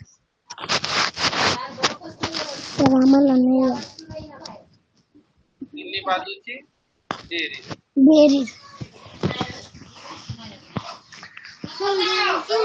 परिमिती परिमिती काढायची तुम्हाला एखाद्या चौरस आहे. चौरसाच्या परिमितीचं सूत्र आहे 4 गुणिले बाजू. गुणुले बाजू. चौरसाच्या परिमितीचं सूत्र काय आहे? 4 गुणुले चौरसाच्या परिमितीचं सूत्र आहे बाजू गुणिले 4 किंवा 4 गुणिले चौरसाची परिमिती बरोबर. बाजू गुणुले 4. चौरसाच्या परिमितीचं सूत्र आहे 4 गुणिले बाजू. सगळ्या बाजूची बेरीज करा. आयताच्या परिमितीचं सूत्र आहे आयताची परिमिती. हे सूत्र बरोबर 2 कंसात 2 कंसात गुणाकार लांबी गुणुले अधिक रुंदी रुंदीची बेरीज करायची आणि त्याला 2 ने गुणायचं. अशा पद्धतीचं सूत्र आहे. बहुभुज आकृतीची जर कोणत्याही परिमिती काढायची असली तर सगळ्यांची बेरीज करायची. अशा पद्धतीनं तुम्हाला हा एक भाग याच्यामध्ये दिलेला आहे. किंवा कंपाऊंड करायचं असेल, कुंपण असेल, कुंपणाला जर तुम्हाला कुंपणाच्या सगळ्या बाजूंची जर तुम्हाला बेरीज म्हणजे तार लावायची असेल, अशा पद्धतीचे सगळे उदाहरण तुम्हाला काय आहे परिमिती प्रकारामध्ये असतात. क्षेत्रफळ नावाचा एक पाठ आहे. परिमितीमध्ये फक्त बाहेरील बाजूचं माप मोजलं जातं परिमितीमध्ये. परंतु क्षेत्रफळ हा असा भाग आहे की क्षेत्रफळामध्ये त्या आकृतीच्या मध्ये जी जागा आहे ती जागा मोजली जाते.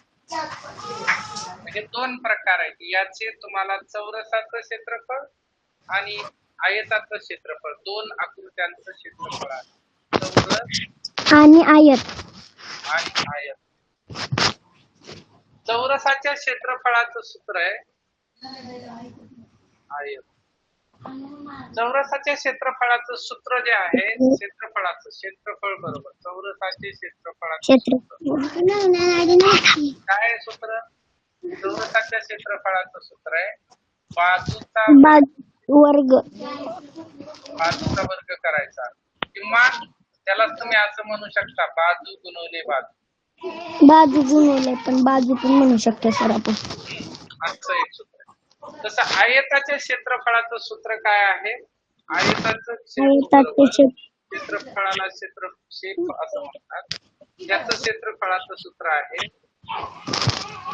काय? क्षेत्रफळाचं सूत्र लांबी गुणिले रुंदी. आयताला लांबी आणि रुंदी वेगळी माप वेगळी. सर हे आम्हाला इंग्लिश मधनं आहे मॅथ्सला. आणि अशा पद्धतीनं त्याची आपल्याला हे करता येतं क्षेत्रफळ काढता येतं. आणि क्षेत्रफळ म्हणजे काय असतं? एक आकृती काढून दाखवतो तुम्हाला. जर समजा ही आकृती या आकृतीमध्ये समजा ही जर 5 सेंटीमीटर आहे, ही 4 सेंटीमीटर आहे, तर या बाजूचे 4 समान भाग करा. या बाजूचे 1 2 3 4 आणि 5 समान भाग करा. कारण हे 5 माप आहे.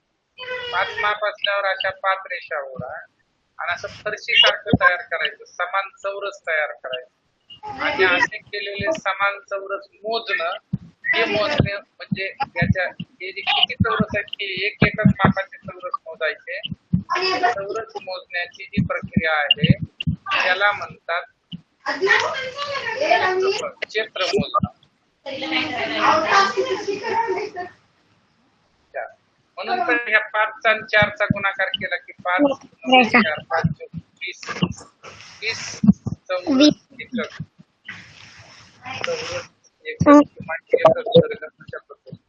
क्षेत्रफळाचं जे एकक आहे एकक, त्या एककाला चौरस एकक असं म्हणतात. चौरस एकक म्हणजे सेंटीमीटर मीटर काय तुम्ही लिहिता किलोमीटर ते चौरस एकक मध्ये लिहिता.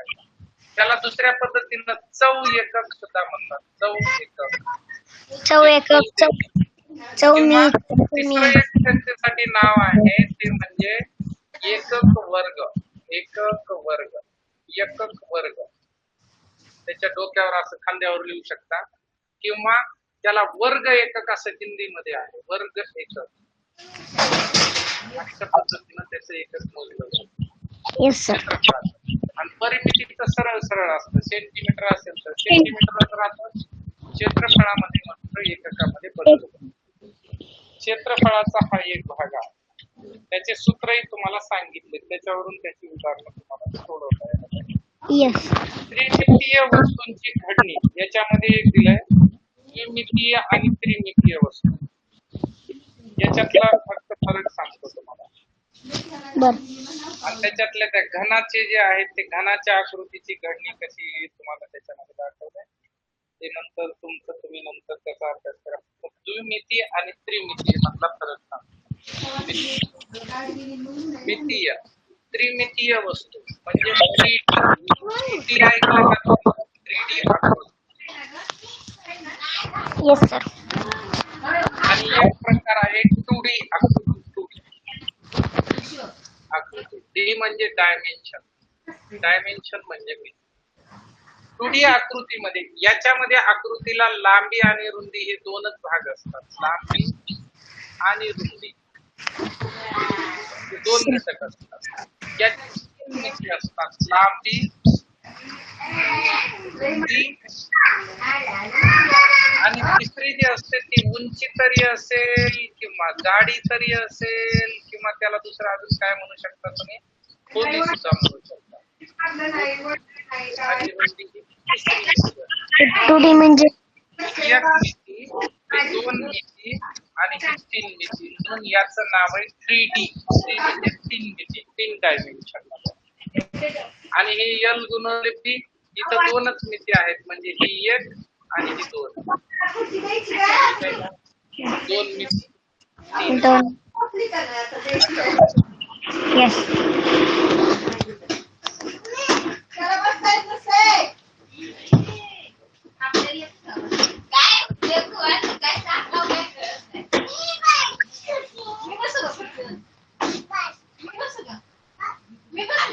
घडणी हा जो प्रकार आहे त्याच्यामध्ये तुम्हाला त्याच्यातला फरक सांगू का तुम्हाला? हो सर. हा जो असतो ना 2D आकृतीमध्ये तुमचा येतो इथं असतो चौरस,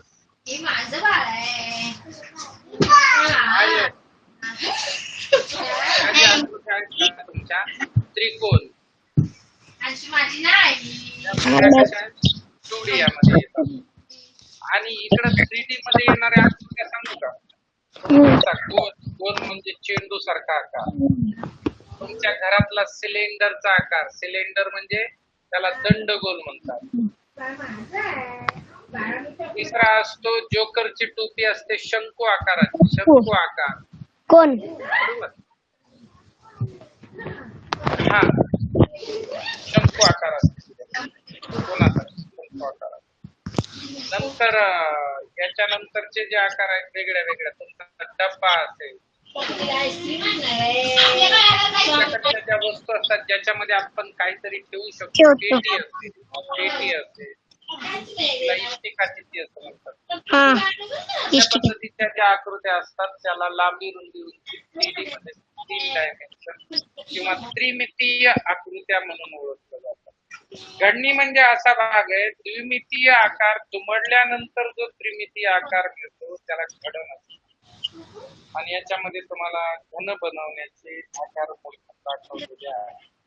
पुढे तुम्हाला दंडगोल, शंकू आणि गोल यांचा अभ्यास दिलेला आहे. कोपरा एक आहे, वक्र पृष्ठभाग आहे आणि कड एक आहे.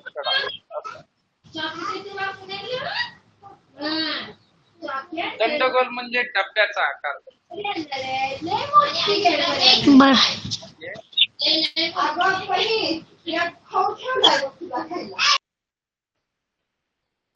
असं जे असतं डब्बा असत असतो डब्यासारखा आकार. नंतर गोल जो असतो, गोल हा चेंडू सारखा आकार असतो. चेंडू बॉल जो खेळायचा बॉल आहे ना तो त्याला गोल म्हणतात. भाग वेगळा. शंकू हा भाग वेगळा. शंकू असा असतो टोपी सारखा, बड्डेची, याचं नाव शंकू. आणि त्रिकोण वेगळा. त्रिकोणी आकारात त्रिकोण असा असतो, त्रिकोणाला तशी टोपी सारखं गोल घालता येतं. नाही. अशा पद्धतीनं दंडगोल शंकू. मग याच्यामध्ये काही हे विचारले तुम्हाला, पुढील पैकी कोणत्या आकाराला एक सपाट एक वक्र पृष्ठभाग असतो? म्हणजे विदूषकाच्या टोपीसारखा आकार जो आहे त्याला एक वक्र पृष्ठ आणि एक पृष्ठभाग सपाट असतो. शंकूला एक वर्तुळाकार कड असते. दंडगोल किंवा त्याला वृत्तचिती असं म्हणतात. दंड म्हणजे वाटोळा तळ असलेले डब्यासारख्या आकाराला त्याला दोन कडा आहेत, एक वक्र पृष्ठभाग असतो, एक सपाट पृष्ठभाग आणि एक सपाट पृष्ठभाग. म्हणजे असा गोल असणारा डब्यासारखा भाग. तिथं तुम्ही वरून काढून आणि खालून सपाट असतात दोघ जण. एक वरून टोपण आणि खालचा तळाचा भाग हे सपाट गोल पाहिजे. तुम्ही दाखवलं की माझ्या सर वरच्या कडीला एक कडा असते आणि खालच्या कडीला एक कडा असते. इथं दिलाय ना, इथं दिलेलं हे वरचा गोल भाग आहे, खालचा एक गोल भाग आहे आणि इकडचा जो आहे हा काय आहे, असा असा हे वक्र असतो. हा मधला जो असतो तो वक्र असतो.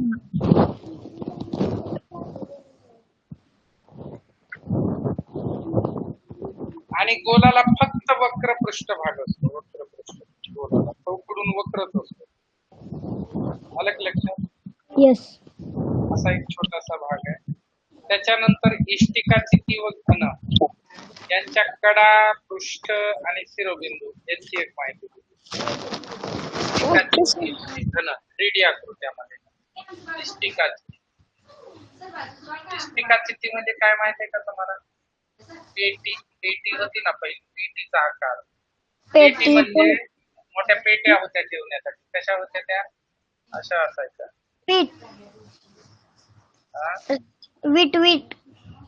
विटाचा आकार तसा पण असा जो आहे तो पेटी सारखा आकार, पेटी. आणि घनामध्ये काय असतो? खरं घनाच्या सगळ्या बाजू समान असतात, त्याला क्यूब असं म्हणतात. तुम्ही ते काय खेळायला वापरता ते? क्यूब पण काय खेळतात त्याने? ते डायस म्हणतात ना त्याला. क्यूब असा ज्याच्या सगळ्या बाजू सारख्या असतात. सापशिडी खेळताना ते पहिलं वापरायचं. मग घनाला किती? घनाला 6 चौरसाकार पृष्ठ आहेत. 6 पृष्ठ असतात. हा वरचा, हा खाली असणारा, तिकडून एक, इकडून एक, पाठीमागचा एक आणि पुढचा एक, असे 6. हे कशापासून बनतो? हा चौरसाकार पृष्ठ. चौरस पृष्ठांपासून. चौरस पृष्ठ किती लागतात? असे किती लागतात? 1 2 3 4 5 6. किती असतात? 6 पृष्ठ असतात. त्याला 6 पृष्ठ आहेत. 6 पृष्ठ. त्याला 8 शिरोबिंदू आहेत. किती? 8. 1 2 3 4 5 6 7 8. खाली 4 आणि वर 4 असे 8 शिरोबिंदू आहेत. शिरोबिंदू 8 आहेत. नंतर घनाला आणखी काय सांगता येईल तुम्हाला? 12 कडा आहेत. 12 कडा. 4 साईडच्या 4, तिकडच्या 4, 8, 1 2 3 आणि इकडच्या 4 अशा 12 कडा आहेत. कडा. त्याच्यानंतर इष्टिका चित्तीची समोरासमोरील पृष्ठे समान असतात. इष्टिका चित्ती घनाचं बघतो. घनाची सर्व पृष्ठे समान असतात. सर्व पृष्ठ समान असतात. घनाची सर्व पृष्ठ समान असतात. सर्व पृष्ठ काय असतात? समान असतात. घनाच्या सर्व कडा समान लांबीच्या असतात. सर्व कडा सुद्धा समान लांबीच्या असतात. सर्व कडा समान लांबीच्या असतात. ठीक आहे. यानंतर इष्टिका चित्तीच्या बाबतीत बघू. इष्टिका चित्तीला 6 आयताकार पृष्ठे असतात. आयताकार असतात. याला 6 आयताकार पृष्ठ. आयताकार या इष्टिका चित्तीचं बघू आपण. इष्टिका चित्तीला 6 आयताकार पृष्ठ. आयताकार पृष्ठे 6. पुन्हा 8 शिरोबिंदू. याच्यानंतर 8 शिरोबिंदू आणि 12 कडा. यालाही 8 शिरोबिंदू. बाकी हे सगळं सगळ्यांनाच बरोबर आहे. शिरोबिंदू आणि 12 कडा आहे. समोरील सर्व बाजू समान असतात. समोरील बघा, त्याच्या इष्टिका चित्तीची समोरासमोरील पृष्ठे समान असतात. समोरासमोरची पृष्ठ समान आहेत. हे इकडचा भाग आणि इकडचा पृष्ठ समोरासमोरील कडा समान असतात. पृष्ठे समान असतात. समान असतात. दुसरं, इष्टिकाची तिच्या समोरासमोरील कडा समान लांबीच्या असतात. समोरासमोरील कडा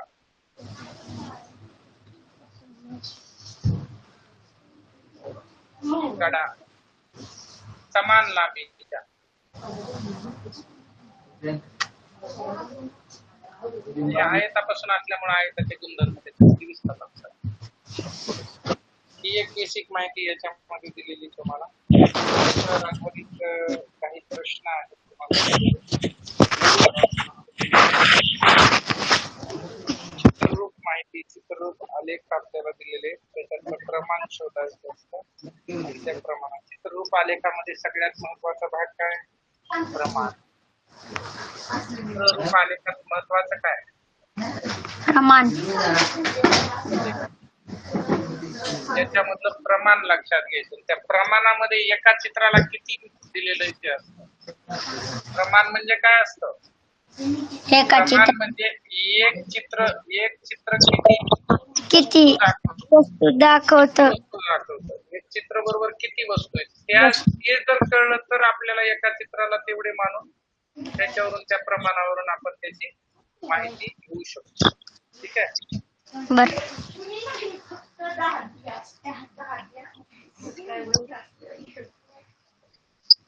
अशा पद्धतीने भूमितीचा एवढा भाग आहे. मग जर समजा एक चित्र बरोबर आपण असं करायचं ठरलं, एक चित्र बरोबर 8 वस्तू. ठीक आहे. तर मग मी आता या ठिकाणी काय केलं, तर मी या कप्प्यामध्ये किती आहेत या आलेखामध्ये सांगितलं. एक माणूस आहे. एक माणूस म्हणजे किती वस्तू? एक चित्र म्हणजे आपण त्या माणसाचं चित्र लिहितो. माणसाचं चित्र काढतो. एक माणूस म्हणजे 8 माणसं. एक चित्र म्हणजे 8 माणसे. तर मग मी आता इथं चित्र काढले 3, तर मग किती माणसं असतील याच्यामध्ये? 24. तर याची 8 आणि 8 एकूण किती झाले? 24 माणसं झाले इथं. अशा पद्धतीनं प्रमाण ते असतं. त्याच्यावरून तुम्ही संख्या काढू शकता, विचारलेल्या प्रश्नांची उत्तरं देऊ शकता. आणि अशा पद्धतीनं तुमचा जो गणित विषयाचा जो महत्वाचा भाग आहे तो हा अशा पद्धतीने दिलेला आहे, तो संपलेला आहे. तो प्रवृत्तीचा भाग जो आहे तो संपतो. आणि मग गणित विषयाची एवढी रिव्हिजन आपण व्यवस्थित शांततेने केली पाहिजे. काही प्रश्न सोडवण्याचा प्रयत्न तुम्ही करू शकता. अशा पद्धतीचा भाग इथे आहे. आपण आता या ठिकाणी थांबवू शकतो. Yes sir. आपण पाहिलेलं आहे. तुम्ही त्याची रिव्हिजन छान करा. Okay sir. अशा पद्धतीचा भाग आहे. मग बाकीचे ज्या विषयांचे सेशन आहेत ते नंतर तुम्हाला येतील. मॅडम काय राहिलेलं गणिताचं आपण या ठिकाणी थांबू. सगळ्यांना बाय बाय. Bye sir.